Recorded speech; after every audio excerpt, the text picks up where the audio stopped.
पैशाचा पाऊस पडणाऱ्या टोळीतील अपहरण करण्यात आलेल्या युवकाचा तब्बल 18 दिवसानंतर कुजलेल्या अवस्थेत नगर जिल्ह्यात कर्जत नजीक मृतदेह 7 जुलै रोजी आढळलाय।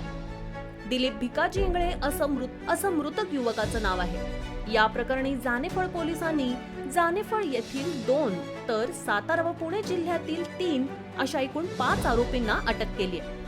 यापैकी दोघांना न्यायालयात हजर केलं जात असताना त्यांना न्यायालयाने 1 दिवसाची पोलीस कोठडी सुनावली आहे। जानेफळ येथील ज्योती दिलीप इंगळे यांनी जानेफळ पोलीस स्टेशनला दिलेल्या तक्रारीत अमोल जयसिंग राजपूत व इतरांनी माझे पती दिलीप भिकाजी इंगळे याला पैशाचा पाऊस पाडण्याच्या कामासाठी दिनांक 22 जून रोजी घरून नेलं होतं।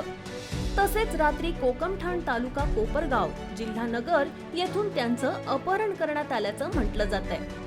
या तक्रारीवरून जानेफळ पोलिसांनी दिनांक 9 जुलै रोजी गुन्हा दाखल केला होता।